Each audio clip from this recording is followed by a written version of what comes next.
fucking overcome, shan't we? We shall. We need to change this country, and there's good things happening. Jeremy Corbyn has just become leader of the Labour Party, and that's a fucking massive thing. So things are happening. This is really good.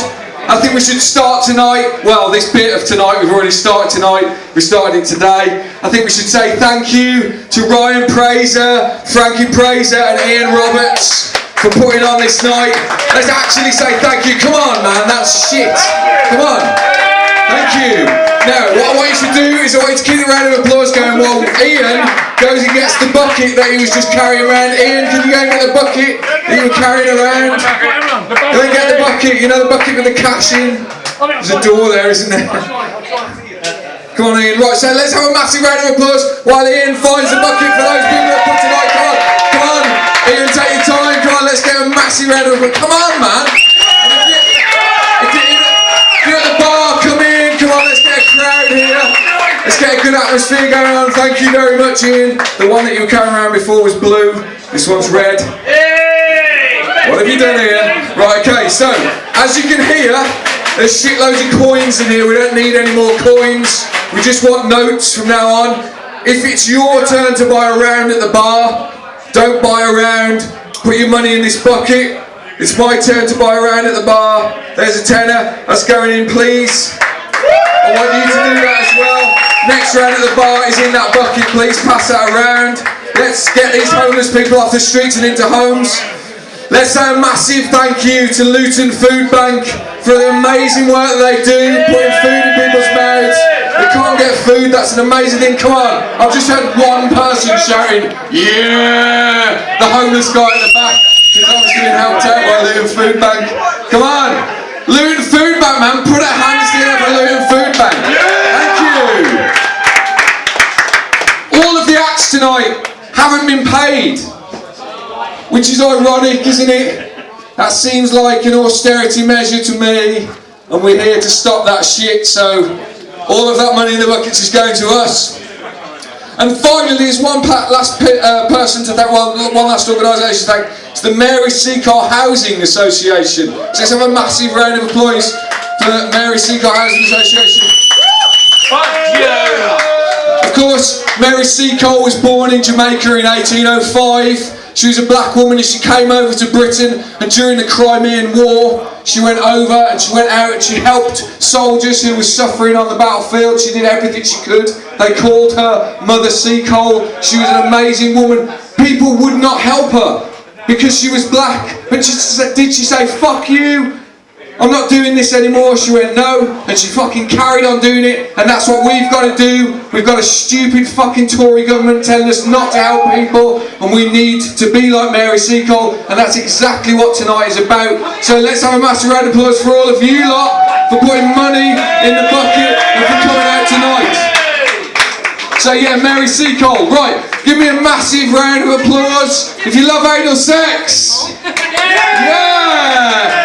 Which is ironic because we are out here tonight campaigning against the Tory government who want to fuck us in the ass. So, and the thing is, I'm really worried about growing old. I'm really worried about, getting old in the country that we're in now and the way that things are looking. Did someone say country? Yeah, that's exactly what I said. I said country. Country. Okay. That's not good heckling. You're essentially heckling homeless people here, so shut the fuck up. So I don't want to get old in this country. There is nothing like a shower in the morning. It really gets you set up for the day. But I don't know how set up for the day you can be when all you want to do is kidnap the neighbour's kids and drive into oncoming traffic. I don't like growing old. There's that famous saying by Muhammad Ali. He said, "I'm so fast that last night when I got into my hotel room, I turned out the lights and I was in bed before it got dark."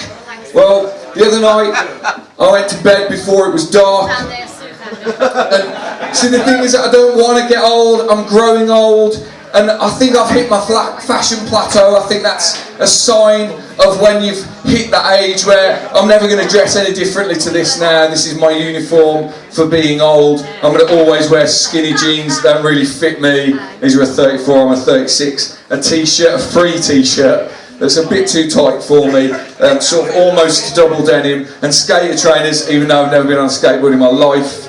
You know, I think that's it. But that's what. Look at the old people that walk around now. Where do they get their old uniform? Old people's uniform from, you know, sort of polyester trousers, those light blue jumpers with a zigzag pattern across them, and massive grey Velcro shoes. Where are they buying this shit from? And those little trolleys, you know, those bags on wheels.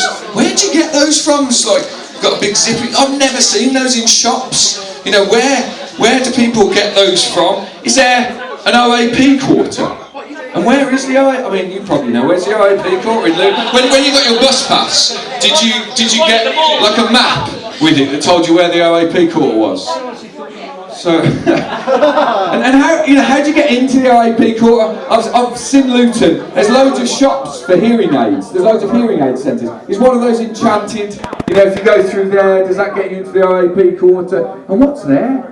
What's in the OAP quarter? What, like a Werther's Original, a walk and stick emporium, and the certainty that death is creeping up closely one day at a time. You know, that's going to be in the OAP quarter. And I was thinking about old people the other day, and you go into petrol stations now, don't you, and you see those CDs for sale. They're sort of geared at old people, you know, smooth classics. The London Philharmonic plays Perry Como, the best of Buddy Holly. What are those CDs going to look like for us when we get older? For my generation, what's it going to be? You know, is it going to be the London Philharmonic plays Aphex Twin, smooth drum and bass? You know. The best of grindcore. You know, what are those CDs going to look like? And then in the back of Take a Break magazine, there's those commemorative plates you can buy, like Elvis commemorative plates, Queen Elizabeth II commemorative plates. What are commemorative plates going to be for when I get old? It's going to be like Chase and Status commemorative plates, Chase and Platus. You could set up a company, couldn't you, Ian? You could set up a company that sells commemorative plates. It could be called the United Plates. You could have like Kate Middleton, Plate Middleton plates. You could have Platey Hopkins, Plate Moss. Now these are all just plates named after people called Katie. That's a shit idea. Ian, I'm not in on that idea at all. That's a terrible idea. I want nothing to do with that idea.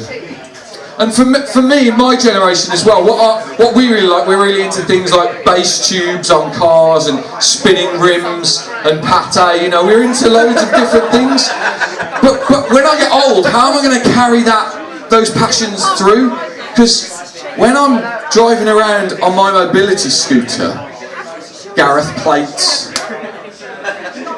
That's a good, you know, I like that. Okay, there's legs in it, yeah. When I'm driving around on mobility scooter, how am I going to get those passions in? I mean, I guess I could put little spinning rims on those little grey wheels and have UV lights underneath.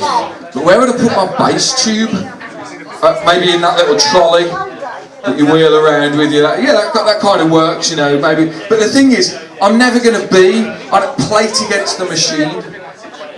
Yeah, maybe, okay.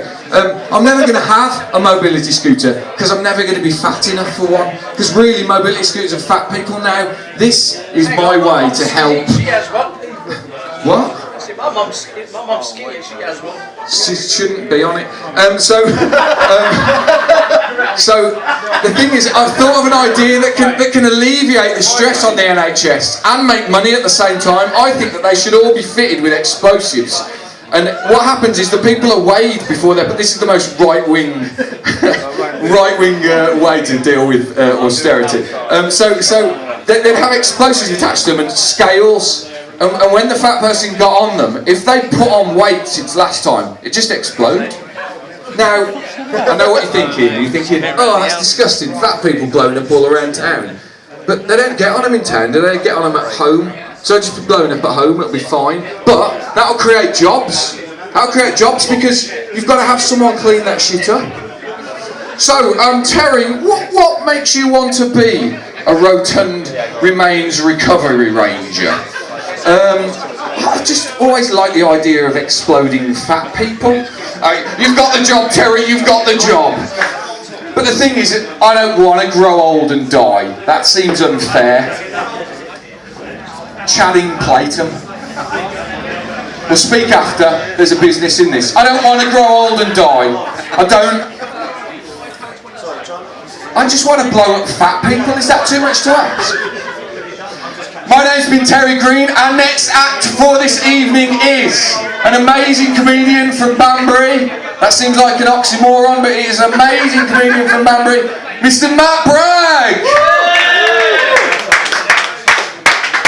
Thank you, Terry. It's great to be here at We Shall Overcome. Yay! Oh, that was better than I expected. Thanks very much. So yeah, I'd just like to start with a little dedication, if you don't mind. I'd just like to dedicate this to Piglet, Babe, the NHS, anybody that's been fucked by Cameron, really. So I came here tonight in my new Volkswagen Hybrid. It's half diesel, half coal.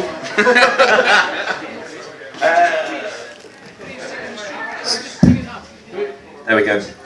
But the environment's important. I mean, really important. I care a lot about the environment and that kind of thing. I don't know if you're aware, but on Monday, there's a new thing being introduced where companies have to charge for plastic bags, which is brilliant because, you know, they're bad for the environment, all that sort of stuff. And I was in Halfords the other day. I just picked up a couple of bits. I took them to the checkout and the lad said, "Would you like a bag, sir? It's 5p. I said, no, it's all right. I can carry them." And then he said, "Well, the proceeds go to children in need." So I thought, oh, I better do my bit. So I bought 10 and chucked them in the canal.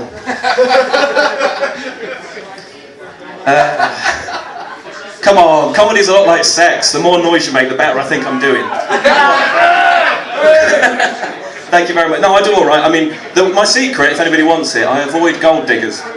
I say, well, they avoid. Let's not get bogged down. I don't get gold diggers, all right? I guess the girls that sort of go for me are more coal miners, I'd say, around there. You can either read into that I haven't got a lot of money, or I've got a massive shaft. But, so I'm so sorry, I haven't really learned this. Bear with me. I've also got the handwriting of a 4-year-old with no hands. So my last girlfriend, yeah, how could I forget her? So we broke up because we moved in together, and she insisted upon having a hamster in the house, and she was constantly taking it to the vet. I mean, every 2 days there was something wrong with it. It went to the vet, and to me, that feels like taking a disposable lighter in for repair. Do you know what I mean? I mean, don't get me wrong, I've got a soft spot for animals, and my mum hated it. When I was a kid, I'd bring in distressed animals, you know, birds with broken wings, a thirsty hedgehog, horse with anxiety issues, sexually abused pigs as well. There was a lot of them coming from around Oxford Way. Again, apologies. Oh yeah, so anyway, I'm going to leave you with this. It's possibly the most disgusting story I could leave you with. It's about time I went to France. Anybody been to France? Yeah. Of course, it is shit, that's correct. You quite like it? Whereabouts? You got a specific favourite place, or? Skiing resort where? Ah, okay, I don't know why I asked really, I don't know France at all. I'm sure it's lovely though. So I went to the south of France anyway. It's lovely all year round. It's just sun every. I wonder how people there start conversation really. You know, just how's the weather? Yeah, it's good, isn't it? And that's, you know. But anyway, I flew in there, and I sort of had a bit of local cuisine and that sort of stuff, and it didn't sit well. So I ended up having to go from the restaurant back to the hotel really sharpish. I went past the reception desk, and there was a receptionist there who was honestly one of the best looking women I've ever seen. We've never spoken because I can't speak French, she couldn't speak English. So I ran straight past her anyway, up to my hotel room, went into the toilet, did what I had to do, gone to flush it, and nothing. I mean literally nothing, not a trickle of water, not a noise, nothing. So I thought I can't leave it there. I wouldn't mind normally, but I'm here for a fortnight. I've shared my room with some pretty horrible stuff before, you know. So, sorry? Anyway, so I phoned at reception, and predictably she answered. And in broken French, I tried to explain what had happened, and I couldn't get it across, so I just hung up.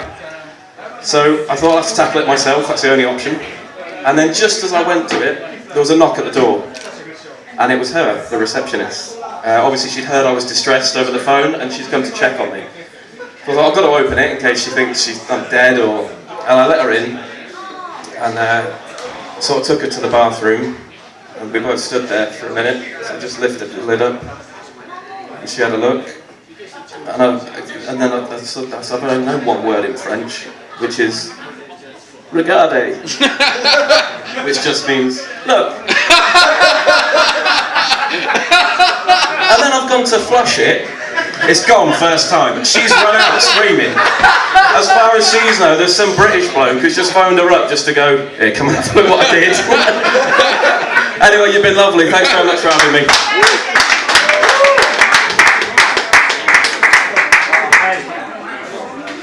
Ladies and gentlemen, Matt Bragg.